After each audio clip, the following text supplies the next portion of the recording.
আগস্টের প্রথম সপ্তাহেই বাংলাদেশের মনোবিদ হিসেবে যোগ দেওয়ার কথা ছিল ডেভিড স্কটের। 3 সপ্তাহের ক্যাম্প শেষে নেদারল্যান্ড সিরিজে খেলার দুয়ারে বাংলাদেশ, তবে এখনো পর্যন্ত দলের সঙ্গে যোগ দিতে পারেননি তিনি।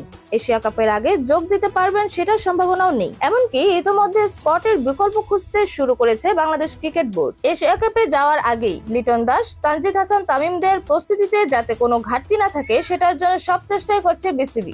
ব্যাটারদের মারকাটারি ব্যাটিং শেখাতে কদিন আগেই পাওয়ার হিটিং কোচ হিসেবে জুলিয়ান রস উডকে নিয়োগ দিয়েছে দেশের ক্রিকেট বোর্ড। একই সময়ে মনোবিদ হিসেবে স্কটের চুক্তির কথাও জানায় তারা। ক্রিকেটারদের আচরণগত পরিবর্তন ও পারফরমেন্স উন্নতি করতে স্পোর্টস সাইকোলজিস্টের সঙ্গে আলাপ এগিয়ে রাখে বিসিবি। তাসকিন আহমেদ ও লিটনদের সঙ্গে কাজ করতে বাংলাদেশকে কথাও দিয়েছিলেন তিনি। কয়েক সপ্তাহ আগেই বাংলাদেশে আসার কথা থাকলেও এখনো পর্যন্ত আসতে পারেননি তিনি। ছুটি না পাওয়ায় স্কটের আসার সম্ভাবনাও ক্ষীণ। বাংলাদেশ হাই পারফরমেন্স ইউনিটের সঙ্গে কাজ করে যাওয়া এই মনোবিদ বর্তমানে কানাডার একটি বিশ্ববিদ্যালয়ে শিক্ষকতা করছেন।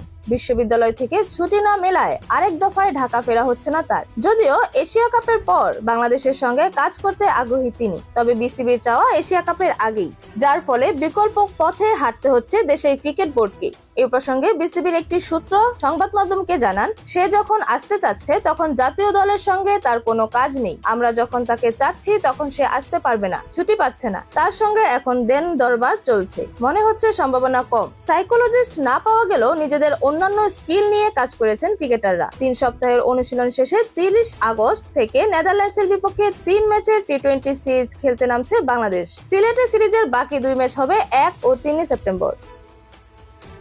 এরকম আরো নতুন নতুন খেলার আপডেট পেতে অবশ্যই চ্যানেলটি সাবস্ক্রাইব করে রাখুন। ধন্যবাদ। Flavours news.